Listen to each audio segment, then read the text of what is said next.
sports. May 18th, 2014 is a date the Missouri softball team will never forget. They lost twice to Nebraska at home in the regional finals, abruptly ending the Tigers' season. Well, Mizzou can exact some revenge today with a win over those same Huskers. Mizzou beat Nebraska yesterday 8-0, but the Huskers staved off complete elimination last night against BYU in the regional.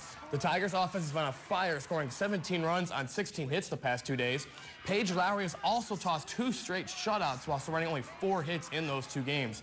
The Tigers and Huskers play at 1:30 today at University Field. If Nebraska wins, the 2 teams will play immediately following Game 1, with the winner then advancing to the Super Regionals. If the Tigers win the first game, though, they will advance to their 8th Super Regional under head coach Aaron Earlywine. It's been the same narrative all season for the Royals. Yeah, they're struggling, but that's okay. They'll eventually right the ship and be okay because they won the World Series last year. Well, they had a chance, their first chance to right the ship last night as they faced the first-place Chicago White Sox in the Windy City. Royals and White Sox, Ned Yost, always calm, cool, collected right there. Top of the 6th, Royals are now 1-0, but not for long. Paulo Orlando's going to hit this one into the gap. Omar Infante will come on home to score. The game is now tied at 1. 2 batters later, Lorenzo Cain, he's going to drive this one here to left field. And look, he's going to stare at it like this one's going to be gone. But then I think halfway he threw, he realizes, oh wait, that's going to bounce. It still will be a double though, and it was Cain's 21st RBI of the season, 2-1 now Royals. 7th inning, look at this play by Alcides Escobar, what a grab, and then Derek Jeter-esque throw over. They get the double play. The White Sox were threatening, but no more. Royals are going to go on to win 4-1 to climb within 3.5 games of Chicago in the AL Central.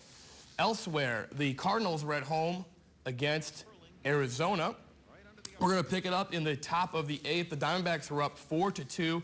Chris Owings is going to single this one up the middle for Arizona. 2 are going to come in to score. It is now 6-2 Diamondbacks.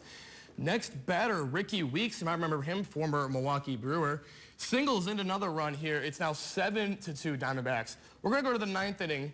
It's 9-2 Arizona. And if you're paying attention here at home, Ruben Tejada, yes, the shortstop for the Cardinals, pitching.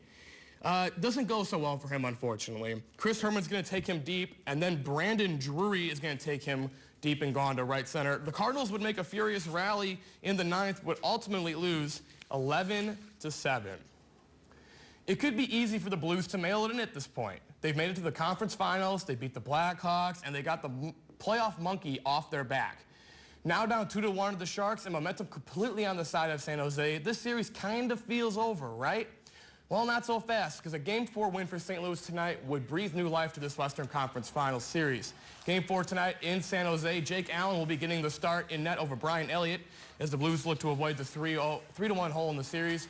Offense has been non-existent for St. Louis as they have not scored in the last 130 minutes of gameplay. In that same time, San Jose has scored 7 goals and taken the 2-1 series lead. Puck drop is set for 6:15 p.m. tonight right here.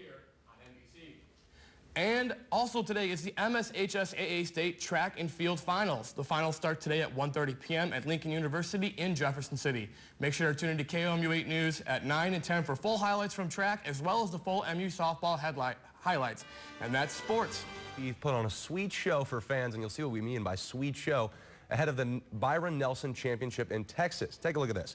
The golfer placed a marshmallow on top of his ball, then hit a flop shot that vaulted the treat into the air. Spieth then dove to catch the marshmallow in his mouth before it hit the ground. How about that? Man of many talents. The 22-year-old sticks the landing as the crowd goes wild, as you can imagine. Man, how about that? All sorts of talents from that guy. Golf, he's a pretty good golfer. He's 22 years old. I know. What am I doing with what are we doing? Like, he's won 2 majors. Local news. Yeah, he's unbelievable. He's going to be the man for years to come. Good deal. All right, well, that's about our time for today. Thanks for joining us this morning. Don't forget, we'll be here tomorrow at 7 a.m. Same place, though. Same channel. Have a good day.